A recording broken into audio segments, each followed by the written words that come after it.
Assalamualaikum warahmatullahi wabarakatuh. Perkenalkan, nama saya Adrian Fernando Yunusa. Rekan saya Felix Putra Mahendra, Nur Ibrahim, Retno Sari.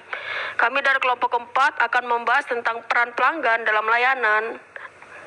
Untuk berikutnya ada pentingnya pelanggan dalam kreasi layanan. Partisipasi pelanggan pada tingkat tertentu tidak dapat dihindari dalam semua situasi layanan. Layanan sendiri merupakan tindakan atau pertunjukan sering diproduksi dan dikonsumsi secara bersama-sama. Karena mereka berpartisipasi, pelanggan sangat diperlukan untuk proses produksi organisasi jasa. Dan dalam banyak situasi, mereka dapat mengontrol atau berkontribusi secara signifikan terhadap ketidakpuasan mereka sendiri.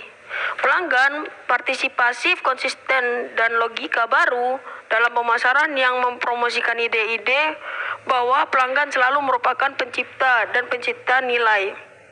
Berikutnya ada pelanggan sendiri. Pelanggan sendiri karena pelanggan berpartisipasi dalam proses pengiriman, dia dapat berkontribusi untuk mempersempit dan memperlebar kesenjangan tiga melalui perilaku yang sesuai atau tidak tepat, efektif dan tidak efektif, produktif maupun tidak produktif. Dan berikutnya juga ada sesama pelanggan. Dalam konteks layanan, pelanggan melayani dan menerima serta membuat layanan secara bersamaan dengan pelanggan lain atau harus menunggu giliran saat pelanggan lain sedang melakukan transaksi. Saya Felix Putra Mahendra akan melanjutkan presentasi dari teman saya. Peran pelanggan. Di sini terdapat 3 peran pelanggan. Yang pertama, pelanggan sebagai sumber daya produktif. Yang kedua, pelanggan sebagai kontributor kualitas, kepuasan, dan nilai. Dan yang ketiga, pelanggan sebagai pesaing. Yang pertama, pelanggan sebagai sumber daya produktif. Dengan kata lain, jika pelanggan menyumbangkan tenaga, waktu, atau sumber daya lain untuk proses produksi jasa, mereka harus dianggap sebagai bagian dari organisasi. Masukan pelanggan dapat mempengaruhi produktivitas organisasi baik melalui kualitas kontribusi mereka maupun kualitas dan kuantitas output yang dihasilkan. Nah, maksud pelanggan sebagai sumber daya produktif itu, nah di sini kan pelanggan kan pasti mempunyai permintaan sebagai konsumen. Nah, otomatis kan kayak yang penyedia jasa ini harus bisa memenuhi permintaan pelanggannya. Nah, yang kedua, pelanggan sebagai kontributor kualitas, kepuasan, dan nilai. Peran lain yang dapat dimainkan pelanggan adalah sebagai kontributor bagi kepuasan mereka sendiri dan kualitas dan nilai tertinggi dari layanan mereka alami. Dalam pengertian ini, pelanggan adalah pencipta dan pencipta nilai. Nah, setelah pelanggan, maksudnya dari ini itu setelah pelanggan memiliki permintaan, penyedia jasa itu kan sudah tahu permintaan pelanggan. Pelanggan juga sebagai penilai dari apa yang disediakan oleh pemasaran jasa, apakah sudah memenuhi keinginan pelanggan. Nah, di sini pelanggan itu menjadi penilai dari kualitasnya, jasanya seperti apa, kepuasannya bagaimana pelanggan tentang penyedia layanannya. Nah, dan yang terakhir, pelanggan sebagai pesaing. Peran ketiga yang dimainkan oleh pelanggan jasa adalah sebagai pesaing potensial. Jika pelanggan layanan mandiri dapat dipandang sebagai sumber daya perusahaan atau sebagai karyawan, mereka juga dapat melakukan sebagian atau seluruhnya layanan untuk diri mereka sendiri dan tidak membutuhkan provider sama sekali. Nah, kenapa di sini yang ketiga pelanggan bisa sebagai pesaing? Nah, apabila terdapat penyedia jasa A dan penyedia jasa B, nah pelanggan pertama puas dengan pelayanan jasa A, tapi lama kelamaan ini penyedia jasa A ini tidak konsisten dengan menjaga pelanggannya. Nah, akhirnya pelanggan ini pindah ke perusahaan pelayanan jasa B.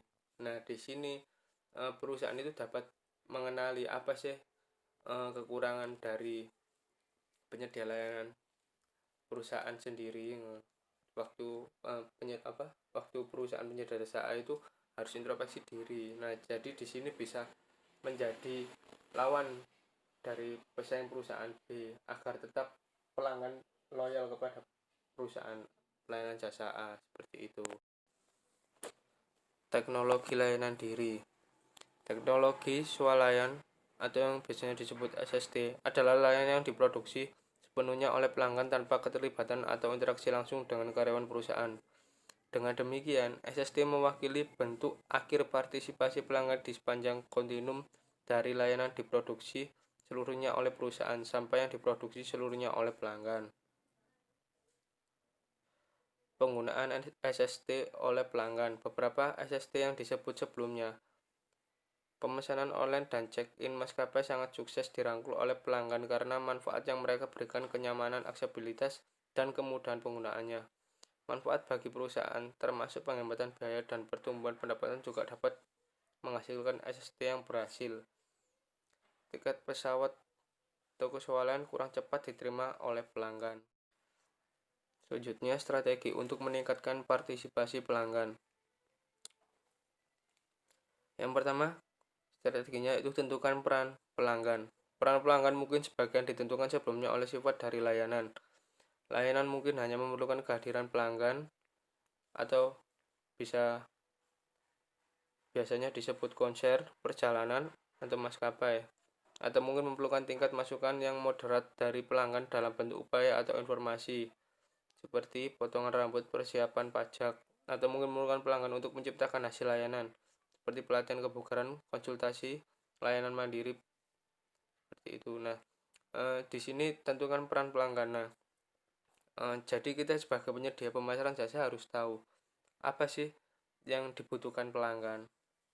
Nah, apa sih pelanggan seperti apa yang mau kita sasar. Nah, penyedia jasa itu harus memiliki strategi seperti itu agar dapat memenuhi kepuasan pelanggan.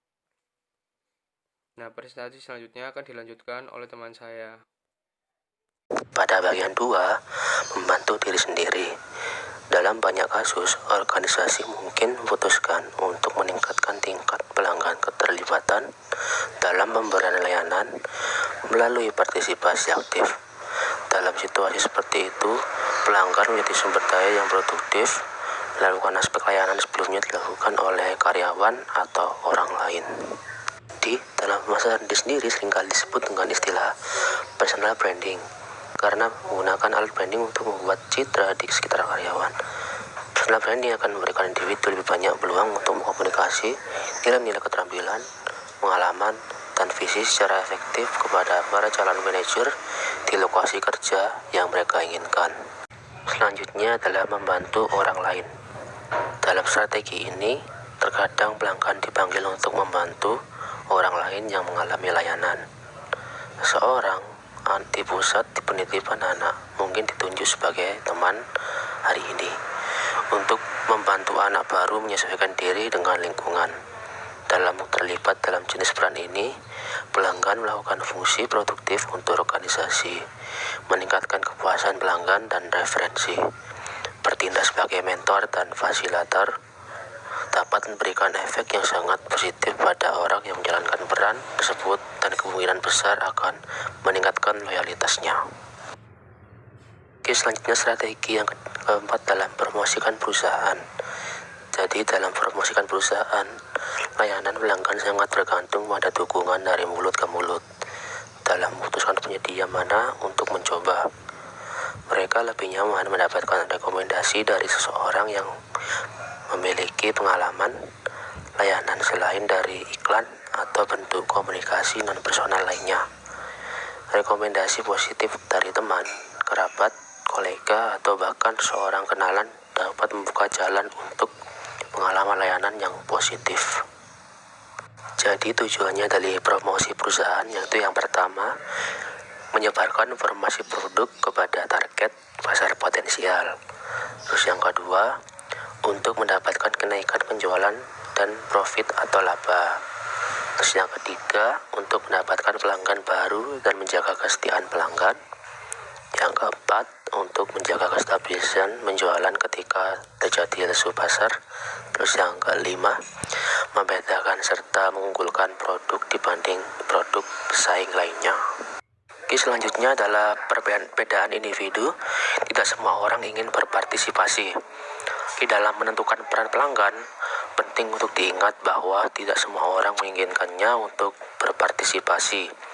Beberapa pelanggan menikmati layanan mandiri, sedangkan yang lain lebih suka memiliki layanan dilakukan sepenuhnya untuk mereka. Perusahaan yang memberikan pendidikan dan pelatihan layanan kepada organisasi mengetahui bahwa beberapa pelanggan ingin terlibat dalam perancangan pelatihan dan mungkin dalam menyampaikannya pada karyawan mereka.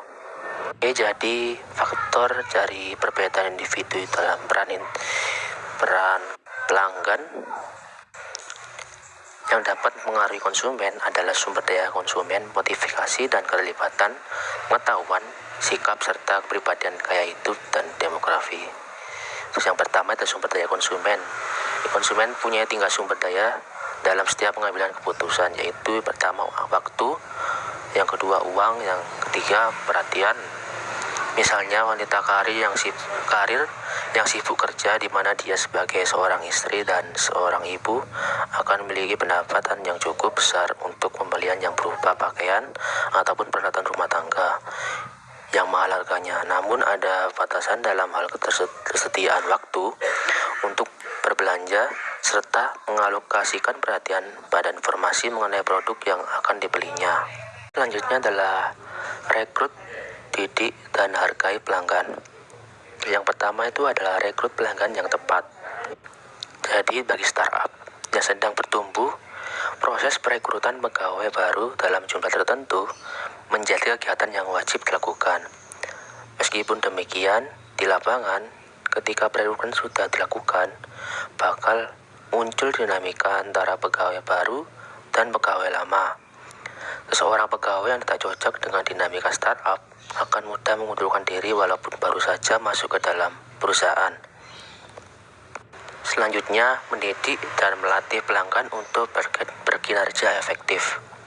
Jadi terkadang pelanggan dipanggil untuk membantu orang lain yang mengalami layanan. Seorang anak sebagai ditunjuk terlibat dalam jenis peran ini. Pelanggan melakukan fungsi produktif untuk berorganisasi, meningkatkan kepuasan pelanggan dan retensi. Bertindak sebagai mentor atau fasilitator dapat memberikan efek yang sangat positif pada orang yang menjalankan peran tersebut dan kemungkinan besar akan meningkatkan loyalitasnya.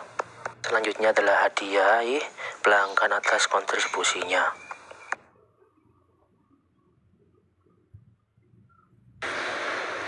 Selanjutnya, peran yang diharapkan dan tanggung jawab pelanggan harus dikomunikasikan dengan jelas dalam periklanan, penjualan pribadi, dan pesan perusahaan lainnya.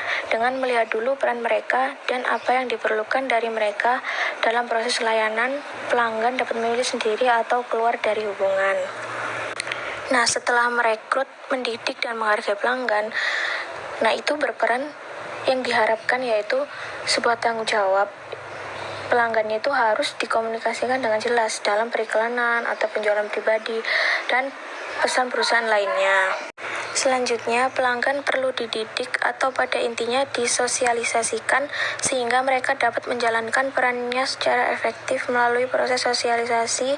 Pelanggan layanan mendapatkan apresiasi nilai-nilai organisasi tertentu, mengembangkan kemampuan perlu berfungsi dalam konteks tertentu, memahami apa yang diharapkan mereka, dan memperoleh keterampilan dan pengetahuan untuk berinteraksi dengan karyawan dan lainnya. Nah, jadi itu para pelanggan itu juga perlu dididik sehingga mereka dapat menjalankan perannya secara efektif. Selanjutnya, pelanggan lebih cenderung menjalankan peran mereka secara efektif atau untuk berpartisipasi secara aktif.